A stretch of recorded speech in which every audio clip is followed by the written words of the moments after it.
제목 한번 말씀 제목 시작. 하나님의 나라와 이미와 아직. 이미 온 하나님의 나라와 아직 오지 않는 하나님의 나라의 사이. 이 제목을 잘 보시면서 은혜의 시간이 되기를 바랍니다. 여러분, 우리 사회가 지금 시끄럽죠. 사드 문제뿐만 아니라 독도 문제, 문제 너무 많죠. 또 잠수함 발사 탄도 미사일, 여러분 SLBM 때문에 지금 나라가 난립니다. 지금 또 성주에서 또 옮기는 문제들, 또 이 문제를 가지고 지금 중국이 또 반발하고 있고요. G20가 또 중국에 있어요. 그런데 지금 또 남북 우리 한중 또 정상회담까지 하고 국가 사이가 지금 복잡합니다. 또 심각한 것 중에 하나가 여러분 남중국해 아시죠? 베트남, 필리핀, 일본 이런 지역의 이 영토 싸움, 땅 따먹기 그 싸움 때문에 지금 미국이 어느 편을 참 들기도 그렇고, 이번에 베트남하고 미국이 다시 만난 거 아시죠? 필리핀이 다시 연결되고 일본이 연결돼 있어요. 그러니까 지금 미국하고 일본이 다시 결합했죠. 베트남하고 결합했습니다. 필리핀은 이미 미국이 영주하고 있고요. 그러니까 남중국해가 미국하고 네트워크돼 있어요. 그러니까 중국은 지금도 국제재판소에서 남중국해를 필리핀 손을 들어줬는데 인정하지 않는다고 해서 어마어마한 공군 비행장을 만들어놨어요. 지금 전 세계적으로 땅 따먹게 하고 있어요. 영토 싸움하고 있어요. 그 나라, 세상 나라는 이렇게 치열한 전쟁 속에 있어요. 땅이. 여러분들 그럴 때 우리가 뭘 볼 수 있어요? 영토라고 하는 것이 얼마나 중요한지, 또 그 영토를 지켜가는 그 국민이 얼마나 중요하고, 거기에 또 얼마나 그 주권이 얼마나 중요한지 모르겠어요. 여러분 주보에 한번 주보 보신 분 계세요? 주보 뒷면 보셨어요? 한번 보세요. 면적이 가장 큰 나라 어느 나라예요? 우리 5개만 한번 해볼까요? 시작. 러시아, 카나다, 차이나, USA, 브라질. 발음 좋네요. 이게 이제 면적이 가장 큰 나라인데, 인구가 가장 많은 나라 한번 물어볼게요. 퀴즈. 인구가 제일 많은 나라가 어디예요? 차이나. 얼마나 돼요? 13억이에요. 13억. 그 다음에 두 번째 많은 나라가 어딜까요? 인도가 미국일까? 인도. 어느 정도 돼요? 12억. 12억입니다. 인도. 그러니까 엄청나게 지금 인도가 늘어난 거예요. 어제 현재까지 12. 그 다음에 나라가 어디가 많을까? 인구가? 미국이에요. 미국이 3억 1000명입니다. 3억 1000명. 네 번째로 많은 나라는 인도네시아 2억 5천입니다. 2억 5천입니다. 그 다음에 다섯 번째는 브라질입니다. 2억 명입니다. 자, 인구 굉장히 중요하죠. 우리나라 지금 인구 문제 심각하죠. 저출산 때문에 국가 경쟁력도 떨어지고요. 인구 문제 심각합니다. 인구가 경쟁력입니다. 너무 중요합니다. 자, 인구가 많은 나라, 땅이 많은 나라, 그러니까 주권과 영토와 이게 다 중요한데, 여러분들 국가가 이루어지는 3대 요소는 뭐를 말하는 거예요? 영토와 국민과 주권. 우리나라 생명나무 숲계의 수준이 너무 높은 것 같아요. 제가 다른 데 가서 설교하면 잘 다 못하는데 아주 잘했어요. 지금 금방 우리가 봤죠?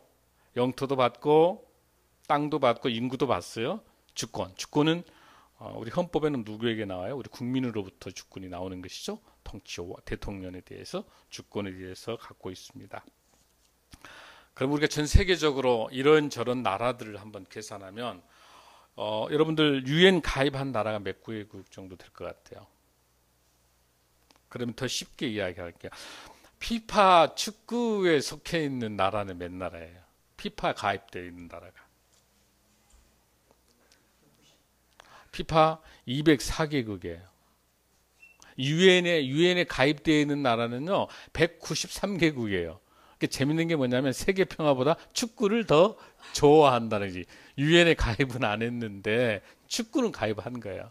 그러니까 193개국 한 200국 정도 보는데 사실 피파에서 보면은 저 나라가 아닌데도 잉글랜드라든지 또 여러 지역이 이렇게 나뉜데 가입된 데가 있죠. 자, 어쨌든 이 나라가 존재하려면 국가가 형성할 수 있는 세 가지 조건, 제일 중요한 영토와 그다음에 국민과 주권에 대해서 있어요. 자, 이 세상 나라는 치열한 경쟁과 죽임과 또 비교와 대결 구도 속에서 있고 계속해서 이곳에는 평화가 없이 계속 뭐가 있어요? 전쟁, 테러. 얼마 전에 여러분 갔다 온 베트남 테러 발생했죠. 지금 이슬람 테러. 그러니까 그 어느 것도 평화가 없는 우리 그 세상이 살고 있어요. 자, 그런 세상 나라하고 우리에게 있어서는 우리는 이 세상이 살고 있는 세상 시민권도 갖고 있지만 우리는 하나 더 가지고 있죠. 더 중요한 하나님 나라의 시민권을 가지고 있는 거예요. 그래서 우리가 예를 들어서 여러분 보세요. 대한민국 국민으로서 무엇을 모르면 헌법 법을 모르면 우리 교도소 감옥 가죠. 그런데 우리가 하나님 나라의 하나님 백성인데 하나님의 법을 모르고는 말이 안 되는 거예요. 세상 법이 중요한 것처럼 하나님 나라 법이 훨씬 더 중요한 거죠. 그렇죠? 그리고 세상 나라가 중요하게 우리가 느끼면서 먹고 마시고 사는 그 세상 나라가 중요하게 여러분들이 여기고 있는 것처럼 하나님 나라가 훨씬 중요한 거기 때문에 하나님 나라가 무엇인지를 지난 시간과 함께 오늘 조금 더 세상 나라와 하나님 나라를 좀 구별해서 비교해서 한번 좀 우리가 오늘 이 시간에 살펴볼까 합니다. 우리 하나님 나라는 방금 우리가 봉독한 것처럼 현재 우리가 하나님 나라가 와 있어요. 하나님 나라가 와 있어요. 방금 우리가 본문에서 봉독했었던 마태복음 12장 28절에 뭐가 있어요?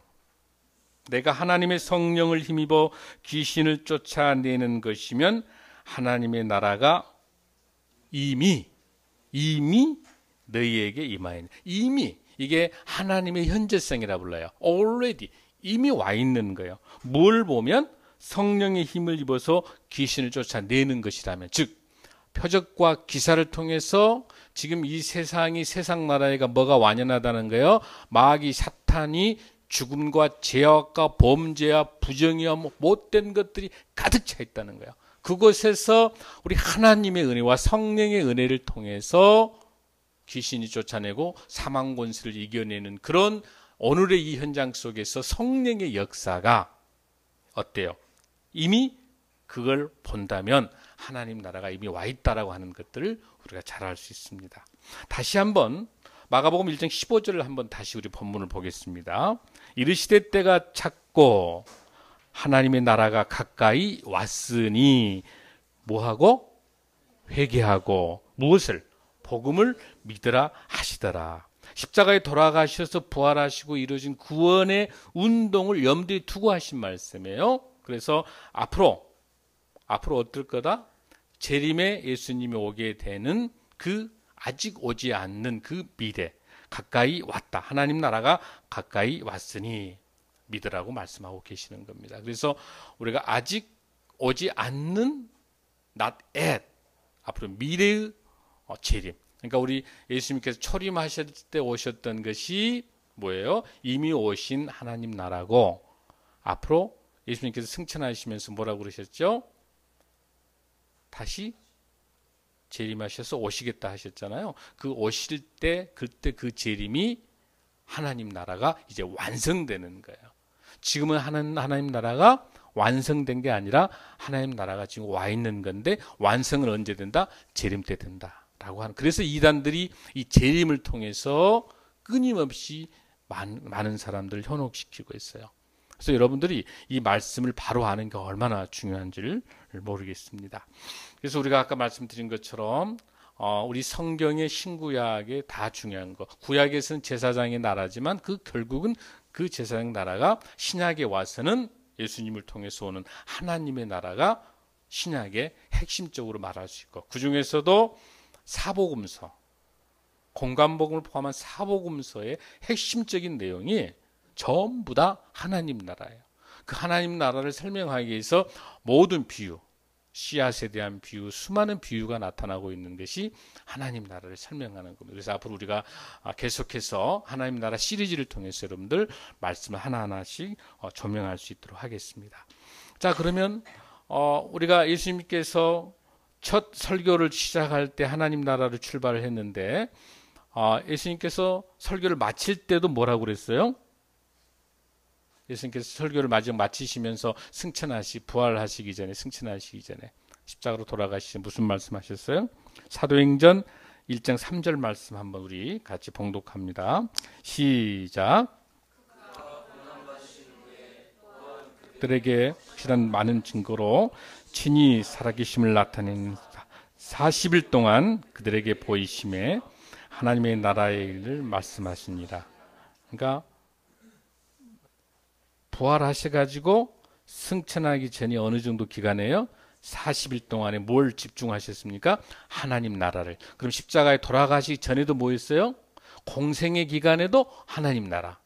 십자가에 돌아가시고 난 다음에 부활하셔서 승천하기 전에도 하나님 나라. 그러니까 하나님 나라를 아는 것이 우리가 얼마나 중요한지 몰라요. 자, 그러면 사도들도 12제자들도 하나님 나라를 배웠기 때문에 하나님 나라를 설파했어요.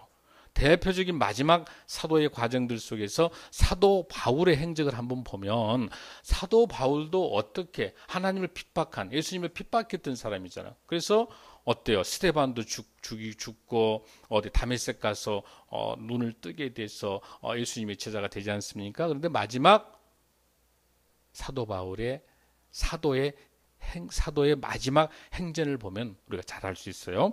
자, 사도행전 28장 23절의 말씀을 한번 보겠습니다. 자, 시작.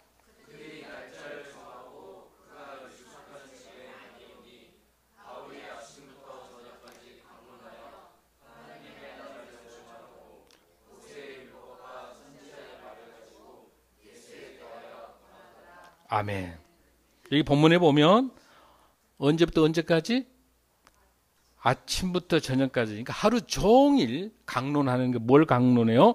하나님의 나라를. 근데 하나님 나라를 강론하면서 뭘 설명하고 있습니까? 거기에 모세율법과 선지자인데 결국은 뭐에 대해서? 예수님에 대해서요. 그러니까 사도 바울도 마지막 강론 속에서 하나님 나라를 강론하면서 결국은 무엇을 위해서? 증인된 삶들 속에서 예수 그리스도를 증하는 거예요. 그러니까 예수 그리스도는 즉 뭐다? 하나님의 나라라는 겁니다.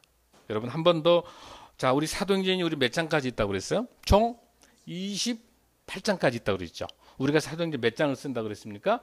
29장을 쓴다고 그랬죠. 그러면 사도행전이 제일 끝나는 마지막 사도행전 28장 32절을 1절을 한번 보겠습니다.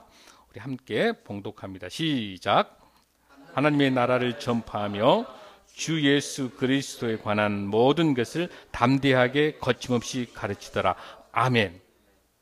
놀랍죠?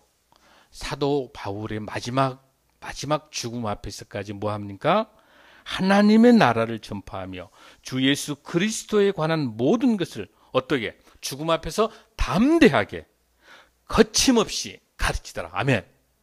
여러분, 위대한 사도 바울의 마지막 죽음 앞에서, 그래서 사도행전 20장 24절에서 죽음 앞에서 사도 바울은 어떻게 고백합니까? 내가 달려갈 길과 주 예수께 받은 사명 곧 하나님의 은혜의 복음을 증언하는 일은 마치려 하면은 나의 생명조차 조금도 귀한 것으로 여기지 아니하노라. 무엇을? 사도 바울이 마지막 죽음 앞에서, 로마에서 마지막 죽음 앞에 있을 때 무엇을? 하나님의 나라를, 예수 그리스도를 증인하는 삶을 다 살았기 때문에 나의 목숨이 중요하지 않다라고 하는 고백합니다. 이 고백이 저와 우리 모든 성도님들의 고백이 되기를 간절히 소원합니다. 아멘. 자, 여러분 방금 말씀드린 것처럼 사도들의 삶들, 우리 예수님의 모든 축약된 게 하나님 나라면, 오늘 우리가 나라에 대한 이야기를 조금 더 생각을 해보는데, 하나님의 나라는 우리가 헬라어로서 바실레이아라고 이야기해요. 바실레이아. 이 바실레이아라는 무슨 뜻이냐면요, 하나님의 통치. 자, 이제 개념을 잘 잡아야 되죠. 하나님 나라를 설명하는 그 나라가 바실레이아, 바실레이아. 그래서 해 바실레이아 투 데우. 이게 헬라어 이렇게 돼요. 투 데우. 데우가 하나님이야. 하나님의 통치라는 말이에요. 아, 하나님 나라가 뭔가? 하나님의 통치다. 하나님의 주권을 말하는. 하나님의 나라는 바꿔서 말해서 하나님의 통치를 말하는 것이고요. 하나님의 주권을 말하는 거예요. 자, 여러분 우리 마음속에 하나님의 통치가 와 있습니까? 여러분이 생각하시면서 여러분 인생을 살면서 우리가 하나님 나라를 사모하고 있죠. 어떤 일을 하기 전에 하나님, 예수님을 생각하면서 우리가 믿음이라고 하는 것은 하나님과 예수님께서 행했던 모든 것들을 믿고 받아들이는 것이 우리가 믿음이라고 이야기했죠. 우리 예수님께서 하셨던 것들, 그런 모든 것들 통치를 우리가 받아들이고 있습니까? 받아들이고 있다면 그게 여러분들 마음속에 하나님 나라가 있는 줄로 믿습니다. 아멘. 자, 그러면 우리가 이제 하나님 나라에 대해서 하나님의 통치라는 걸 잘 이해를 했어요. 그러면은 세상 나라와 하나님 나라하고 조금 더 아까 말씀드린 구별을 한번 해볼게요. 자, 먼저 우리 하나님의 나라는 눈에 보여요, 보이지 않아요? 세상 나라는 보여요, 보이지 않아요? 보이죠? 세상 나라는 어떻게 보여요? 대한민국 땅 한반도도 보이고 여러분들 다 우리 국민들도 다 보이는 건데, 근데 하나님의 나라는 눈에 보여요, 보이지 않아요? 보이지 않습니다. 보이지 않는 것은 누가복음 17장 20절에서 21절 말씀을 한번 우리 보겠습니다. 시작. 누가복음 17장 20절에서 21절 말씀입니다. 137페이지 한번 보실까요, 여러분들?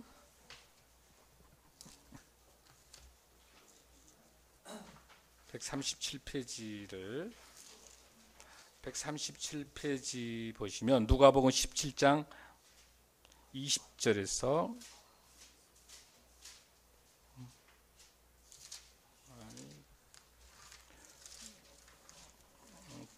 100 누가복음 17장 여러분들 124페이지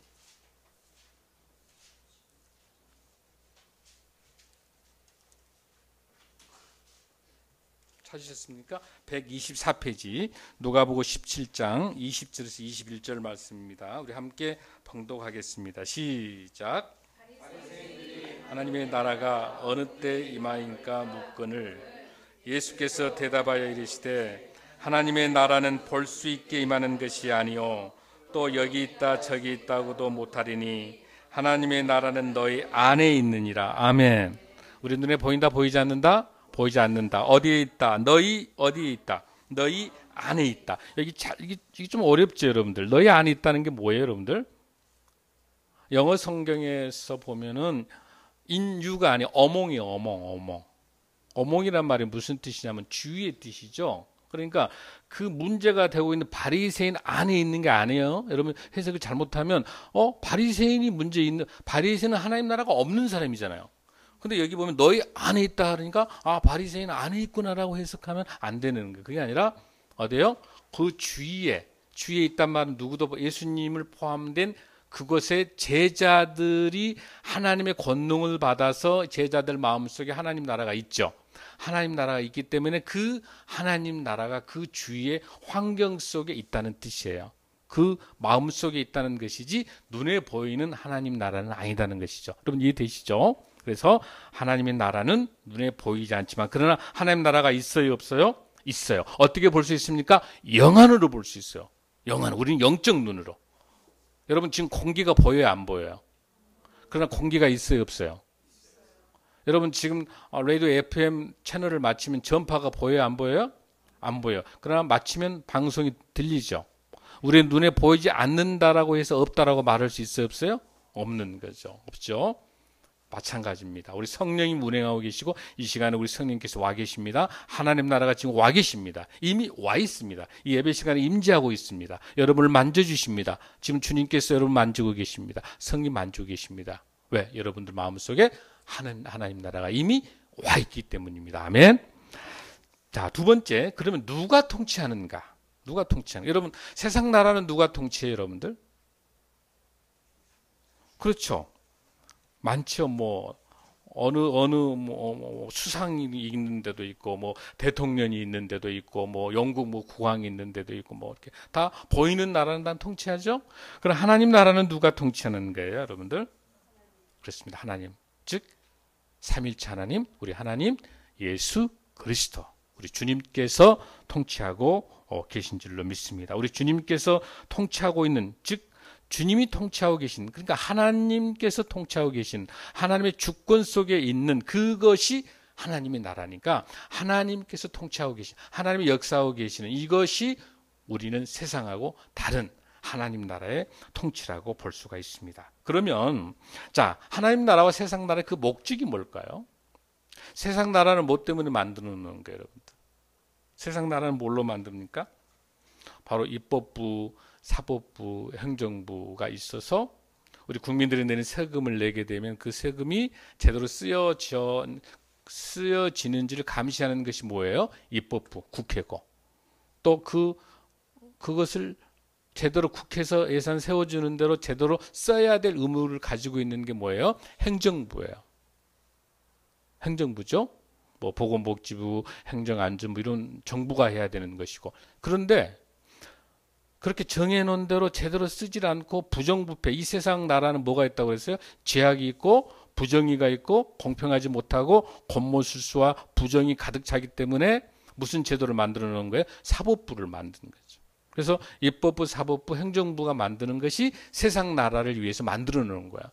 그러나 하나님 나라도 마찬가지예요. 하나님 나라도 하나님의 통치가 있기 때문에 뭐가 있어야 돼요? 하나님의 법이 있어야 돼요. 하나님의 법이 뭘까요, 여러분들? 하나님의 법. 왜 알면서 모른 체 하세요?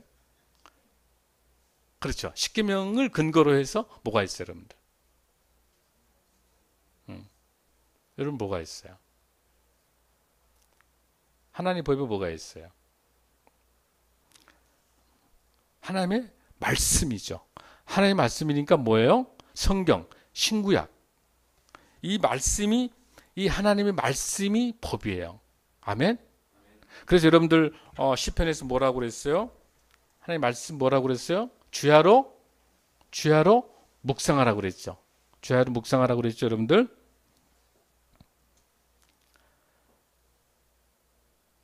여러분, 이 말씀 속에서 주야로 묵상할 수 있으려면 우리가 가르칠 수 있을까요? 뭘 우리가 이 말씀을 주야로 묵상할 수 있을까요, 여러분들? 이 말씀을 묵상하면 하나님 법을 알기 위해서는 우리가 하나님의 통치의 과정들 내용을 한번 봐야 돼요. 자, 골로새서 1장 13절 한번 보겠습니다. 골로새 1장 13절 시작. 우리를 흑암의 권세에서 건져내사 그의 사랑의 아들의 나라로 옮기셨으니 그 아들 안에서 우리가 속량 곧 제사함을 얻었도다. 아멘. 여기 골로새서 있는 말씀처럼 흑암의 권세에서 건져내는 거, 이게 어디예요? 하나님의 말씀밖에 없습니다. 아멘. 하나님의 이 말씀만이 흑암의 권세에서 이겨낼 수 있는 거예요. 우리를 죽음으로 몰아가고, 우리를 자꾸 우울하게 만들고, 우리를 자꾸 스스로 자존감을 떨어뜨리고, 자꾸 비교하게 되고. 여러분, 세상하고 우리 하나님 나라 차이가 어떤 큰 차이가 있냐면, 세상 나라는 여러분 메슬로의 유명한 이론 중에 뭐가 있어요? 가장 삼각형 형태죠. 삼각형 형태인데 가장 밑에가 뭐예요? 성욕, 식욕 이런 것들이 있죠. 가장 기초적인 욕심이 있어요. 그 다음에 중간 단계가 뭐가 있어요? 명예욕이 있어요. 높은 자리에 앉고 싶어요. 명예요. 그 다음에 또 소유욕이 있단 말이에요. 갖고 싶은 거예요. 그 다음에 제일 마지막 꼭대기에서, 피라미드 꼭대기에서 뭐가 있어요? 자아실현. 그게 인간 세상 나라가 가지고 있는 삼각형, 피라미드 삼각형 형태예요. 메슬로의 유명한 욕구론이단 말이에요. 그렇죠? 그러나 하나님의 나라는 역삼각형이 달라요. 어떻게 출발해요? 가장 밑에 12제자부터 출발했어요. 가장 낮은 곳에서. 근데 그 12제자들의 수준이 어땠어요? 어부고요, 세리고요, 너무너무 보잘것, 세상에서 가장 천대받는 직업들, 아주 보잘것 없었어요. 대단한 유식한 학자들 들어 쓴 것도 아니에요. 위대한 고학력자, 갑부들, 부자들 들어 쓴 것도 아니단 말이에요. 가장 낮고 낮은 자를 들어 쓰셔서 그 12제자를 통해서 성령 역사가 몇 명으로 확대됩니까? 120명의 문도들이 모여서 성령 뜨거운 역사를 받아요. 120명, 5,000명 전 세계, 지금 전 세계 복음이 전해지는 것은 가장 낮은 것을 들어 쓰셔서 하나님께서 역사를 세워가는 역삼각형 형태예요. 세상 상황은 세상은 어떤 거예요? 인간을 소중하게 여기지 않아요. 늘 하나의 가치가 아니라 물건이에요. 그래서 언제든지 회사에서 그 사람 없으면 제거하면 돼요. 빼버리면 다른 사람이 대치되는 거예요. 개인의 가치가 전혀 의미가 없어요. 세상 나라에는. 어떻게 소모품이에요. 직장은 소모품이에요. 내가 능력이 없고 내가 병이 약해서 휴가를 가다가 1년, 2년, 20년 되다 보면 직장 안 되는 거죠. 그 다음에 내가 조금만 그 경쟁, 또 비교. 세상 나라는 비교하고요. 세상 나라는 경쟁하는 거고요. 언제 소모품이고요. 인간의 가치가 전혀 없는 거가 세상 나라예요. 비교하는 순간 지게 됩니다. 비교하게 되면 세상이 지는 겁니다. 여러분 뭐가 있어요? 세리와 바리새인 사건 있죠? 뭐라고 그래요? 바리새인은 저는요 11조도 잘하고요. 나는 기도도 많이 하고요. 다 하면서 저는 세리와 창리하고 다릅니다. 그 메시지 속에는 비교하고 있는 거예요. 나는 너와 다르다 하는 그 오만함, 그 거만함, 그건 하나님께서 정리하신 거예요. 보잘것없는 세리지만 그 세리를 의로운 사람으로 하나님 받아주는 것이 뭐예요? 우리 예수님께서. 주님 저는 보잘것이 없습니다. 저는 세리입니다. 저는 죄인입니다라고 고백하며 주여 오시옵소서. 주님을 말씀으로 받아들이는 세리가 의로운 사람이라고 우리 주님께서 말씀하십니다. 사랑하는 성도 여러분, 여러분이 가지고 있는 명예, 여러분이 가지고 있는 재산, 여러분이 가지고 있는 지식들, 그것이 하늘나라에 아무 의미가 없습니다. 하나님 나라에 필요한 것은 말씀을 통해서 가장 우리에게 우선적으로 원하신 것은 정말 말씀을 토대로 그 말씀을 묵상하고 그 말씀을 통해서 실천하고 그 말씀대로 살려고 몸부림치고 또 그 말씀을 늘 생각하며 말씀대로 이 성경 속에 들어있는 말씀이 뭘 의미하는지를 늘 생각하는 그런 사람, 그런 하나님의 사람이 하늘나라의 백성인 줄로 믿습니다. 여러분 더 심각한 거는요, 이단들이 성경을 얼마나 비유풀이를 하면서 한 줄 몰라요. 지금 전 지역에서요 이단 사이비들이 한국 기독교와 성경 경쟁을 하자 프랑카드를 붙여냈습니다. 얼마나 우리 한국교회가 말씀을 제대로 가르치지 못하고 말씀대로 살지 못하고 이런 상황 속에서 지금 사거리 오거리에서 노란 옷 입으면서 성경 비유, 성경 비교. 여러분 이 말씀이 힘인 줄로 믿습니다. 말씀을 알아야 여러분 신앙생활 10년, 20년 아무 의미가 없습니다. 장로, 권사, 목사 아무 의미가 없습니다. 신학연주 아무 의미 없습니다. 이 말씀을 제대로 알지 못하면, 말씀이 살아 역사하지 못하면 아무 의미가 없는 거예요. 이 말씀을 제대로 알기 위해서 하나님 나라가 무엇인지를 우리가 알지 못하면 마태복음 6장 33절에 있었던 것처럼 뭐예요 여러분들? 어때요? 먼저 그의 나라, 그의 의를 구하지 않고 의식주를 구할 수밖에 없어요. 의식주가 너무 중요합니다. 너무 중요하기 때문에 하나님 나라를 구하는 그 우선순서를 우리가 분명히 아는 것은 말씀을 통해서 우리가 회복돼야 될 줄로 믿습니다. 아멘. 그래서 다시 한번 로마서 14장 17절 한번 말씀을 보겠습니다. 하나님 나라가 어떤 나라입니까? 로마서 14장 17절 말씀에 보면 하나님의 나라는 먹는 것과 마시는 것이 아니고 오직 성령 안에 있는 무엇과 의와 평강과 희락이라. 지난주에 제가 말씀했죠. 너무 중요한 말씀. 한 번 더 우리 같이 봉독합니다. 시작.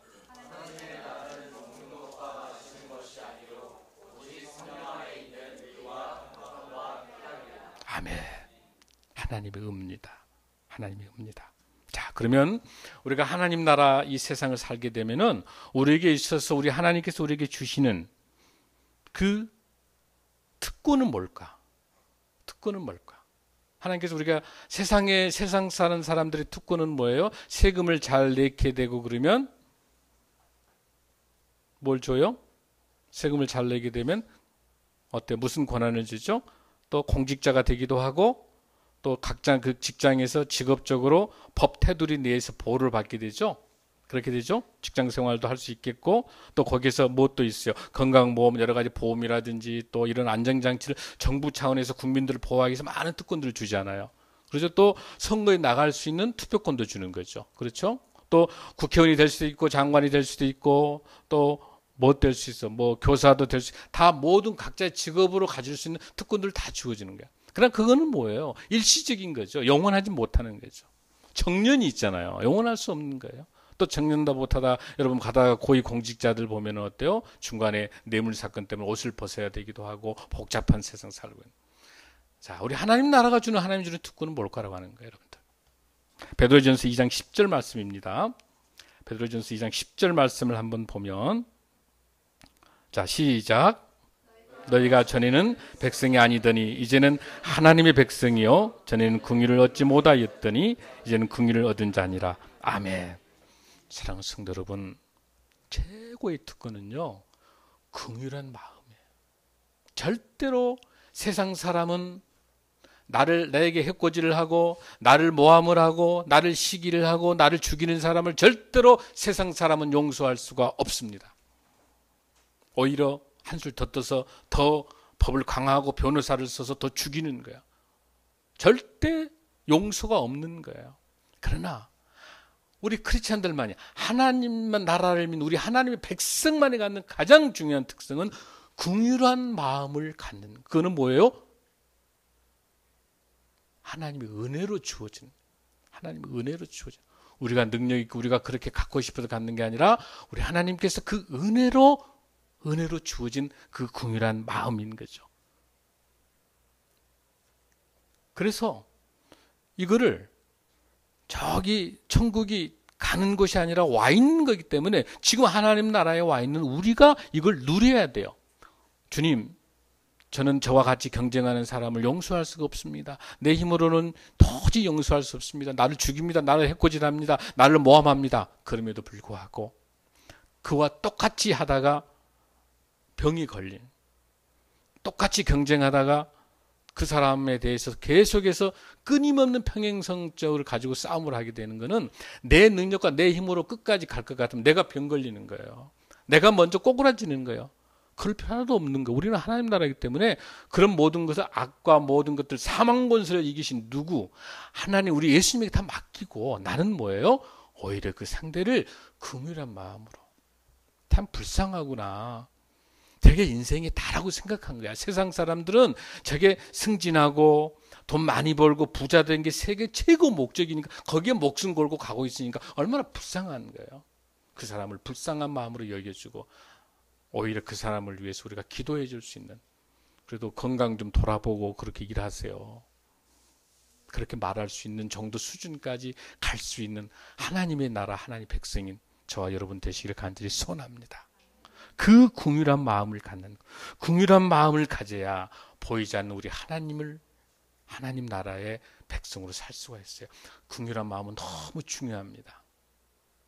이해는 이, 보는 대로 그대로 하는 건 세상 방법이에요. 죽고 죽이는 건 세상 방법이에요. 그걸로 경쟁할 수 없습니다. 긍휼한 마음, 이 마음은 성령님이 주셔야 됩니다. 아멘. 이런 긍휼한 마음을 통해서 승리하는 여러분 되시길 바랍니다. 너희는 먼저 그의 나라 그의 의를 구하고 나머지를 더한다는 걸, 나머지 더하는 걸 하지 말라는 게 아니에요. 여러분들 나머지 더하는 게 너무 중요해요. 우리 의식주 중요해요. 먹고 살아야 돼요. 또 좋은 집도 살아야 돼요. 그리고 잘 먹어야 돼요. 좋은 옷 입어야 돼요. 그거 다 필요한 거예요. 세상 사는데 그거 중요한 겁니다.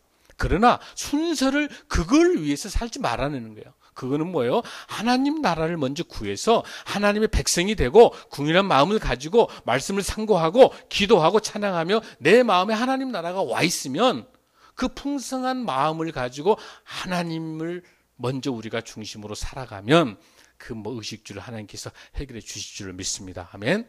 제가 알고 있는 분 중에 하나가 은행원이신데요. 그 굉장히 우리나라 유명한 은행이에요. 제일 연봉이 많다더라고요. 그 은행이. 그런데 신우회를 조정하니까 그분이 이제 교회 장로님이신데 신우회를 가지고 수요일 날마다 점심 예배를 드리니까 승진해서 계속 탈락이야. 그래서 어느 날 이 장로님이 기도하면서 하나님 어떻게 할까요? 마태복음 6장 33절 말씀. 너는 먼저 그의 나라 그의 의를 구하라. 그러면 다 하시리라. 그 모든 것을. 주님 믿습니다. 하고 이 장로님은 승진을 포기하고, 거기서 이렇게 만약에 기독교 모임을 하게 되면 불이익을 취하기 때문에 상사가 타종교였어요. 승진해서 계속 됐잖아요. 그러나 계속 신우의 모임을 했습니다. 근데 어느 날 자기보다 밑에 있는 사람이 먼저 승진해가지고 있다가 명태바람이 분 거예요. 이제 IMF 상황 오면서. 그래서 승진된 먼 사람이 전부 명태당한 거야. 먼저 승진, 자기보다 2, 3년 먼저 승진하는 사람들이 다 해고된 명태당. 자기는 직급이 낮아. 더 낮으니까 더 남아있으면서 IMF 지나가지고 더 높은 자리까지 올라갈 수 있었다는 간증을 제가 들었어요. 그 당시 상황으로는 굉장히 멍청하죠. 왜? 승진해가지고 돈을 많이 받아야 되기 때문에 은행에서 높은 자리 지점당도 하고 다 거쳐야 되니까. 그러나 다 포기하고 하나님 나라를 위해서 예배를 드리면서 그 고난 속에 있는 그 말단 직원들과 같이 계속해서 찬양과 신우 예배를 2년, 3년, 4년 계속 이끌어온 거예요, 장로님께서. 그러나 나중에 훨씬 더 의식주 문제도 더 하나님께서 더해 주신 거예요. 사랑하는 성도 여러분, 이것이 단적인 예입니다. 이것뿐만 너무너무 많아요. 우리가 손해본 것 같지만 절대 손해가 아닙니다. 하나님 중심으로 살아가게 되면 손해가 절대 아닌 거예요, 여러분들. 우리 한번 그런 간증된 삶을 살았으면 좋겠습니다. 이제 마지막으로 우리가 세상 나라와 하나님 나라 살면서 우리에게 있어 어떤 특권도 있었으면 어떤 우리에게 사명과 어떤 우리가 해야 될 책임과 어떤 의무가 있는지를 우리가 꼭 좀 봐야 돼요. 여러분들 마태복음 18장 4절 한번 보겠습니다. 시작. 누구든지 이 어린아이같이 자기를 낮추는 사람이 천국의 큰 자니라. 마태복음 23장 11절에 12절 말씀 시작. 너희 중에 큰 자는 너희를 섬기는 자가 되어야 하리라. 누가복음 한번 볼까요? 누가복음 14장 11절 말씀. 여러분 누가복음 방금 찾았던 곳이니까 한 번 더 보겠습니다. 우리에게서 우리 하나님 나라 확장을 위해서 우리 가장 중요한 우리의 의무, 우리의 책임 어떤 것인가 한번 보겠습니다. 누가복음 14장 11절 말씀입니다. 누가복음 14장 11절 말씀입니다. 119페이지에 있습니다. 시작. 이를 낮추는 자는 아멘.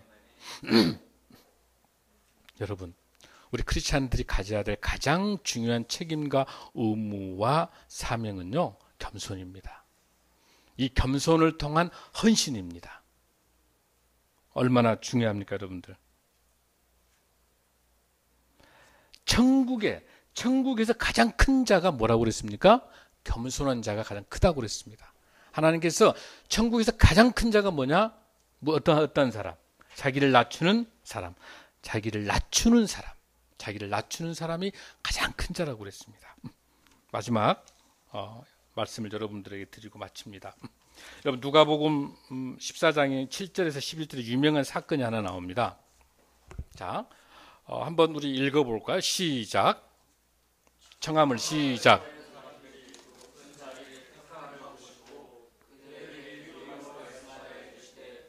내가 누구에게나 혼인잔치에 청함을 받았을 때 높은 자리에 앉지 말라. 그렇지 않으면 너보다 더 높은 사람이 청함을 받은 경우에 너와 그를 청한 자가 와서 너더러 이 사람에게 저를 내주라 하리니 그때 내가 부끄러워 끝자리로 가게 되리라. 청함을 받았을 때 차라리 가서 끝자리에 앉으라. 그러면 너를 청한 자가 와서 너더러 버치어 올라와 앉으라 하리니 그때야 함께 앉은 모든 사람 앞에서 영광이 있으리라. 11절 시작. 자기를 높이는 자는 낮아지고 자기를 낮추는 자는 높아지리라. 아멘. 아주 중요한 비유입니다. 저 보세요. 저를 보세요. 이게 무슨 내용이냐면 혼인잔치에 이제 초청받아서 갔어요. 초청받아서 갔는데 지금 우리도 조금 이따 예배 마친 다음에 식탁 이렇게 앉잖아요. 목사님이 저기 중간에 앉고 그러면 목사님 옆에 바짝부터 앉아 이제. 근데 그 자리가 특별하게 외부에서 오신 이제 중요한 선교사님이 앉아야 될 자리였단 말이에요, 원래. 그런데 자기가 목사님하고 있는 그 자리, 목사님 예를 든 게 안 좋네, 이거는. 목사님보다도 혼인잔치에서, 이거는 안 맞는 예 같아. 혼인잔치를 할 때 이제 중요한 대통령하고 어떤 행사를 치르는 대통령 만찬에 왔어요. 그런데 그 자리에 자기가 대통령 옆에 앉기 위해서 싹 가서 앉았어. 자기가 이제 그 자리에 앉고 싶잖아요. 대통령 옆에 앉고 싶잖아요. 그런데 사실 근데 그 자리는 누구냐면 외국 대사가 앉을 자리야. 그러니까 그 자리에 앉아가지고 있으면 할 수 없이 그 자리는 외국 대사가 나타나면 어때야 돼? 자기는 일어서야 되잖아요. 일어서죠. 일어서서 딴 데로 가야 되죠. 부끄러워요? 부끄럽지 않아요? 부끄러운 거예요. 근데 그렇게 하지 말고 어떤 잔치에 이렇게 있게 되면 이런 중요한 대통령 행사에 있게 되면 제일 끝자리에 앉아 있으라는 거야. 앉아 있으면 그 주인이 알아서 만약에 외국 대사가 오지 않는다든지 아니면 그 자리 쪽에 내가 정말 중요한 사람이라고 생각한다면 오락에서 거기 앉게 하신다는 거야. 그 자리를 앉게 한다는 거야. 내가 먼저 그 자리에 찾아가서 앉는 게 아니라 그 주인이 와서 그 자리라고 앉아서 버시어 와서 앉자라고 할 때까지 앉으면 안 된다는 거죠. 그러니까 먼저 앉아버린 건 너무 교만하는 거지. 그것이 천국 비유와 같은 거야. 천국을 위해서 하나님 나라를 이해한다고 하면서 내가 좋은 자리, 내가 이름 나는 거. 그러니까 교회 활동도 마찬가지예요. 겉으로 드러나는 거, 보여주는 거 이런 것들은 다 많이 모이는데 뭘 안 하려고 그러냐면 성가대 잘 안 하려고 그러고 또 뭘 안 하냐면 성가대 중에서도 3부는 서로 하려고 그래. 그런데 1부는 안 하려고 그래. 아침 7시 나온 건 안 하려고 한단 말이에요. 또 뭐 하나 있냐면 부엌에서 이렇게 음식 준비하는 거 있잖아요. 드러나잖아요. 이것도 잘 안 하려고 그래요. 또 뭘 안 하려고 교사를 잘 안 하려고 그래. 너무너무 고생스러우니까. 그러나 하나님께 다 보고 계시는 거예요. 사람 눈으로 보여주는 그 일이 중요한 게 아니라 보나 보여주지 않으나 우리 주님께서 다 여러분들의 이런 모든 수고와 헌신들을 다 알고 있기 때문에 하나님 나라의 가장 중요한 덕목은 겸손이고요. 그 겸손의 중요한 덕목이 헌신이고요. 그 헌신은 사람에게 보여주지 않아도 우리 주님께서 다 아실 줄로 믿습니다.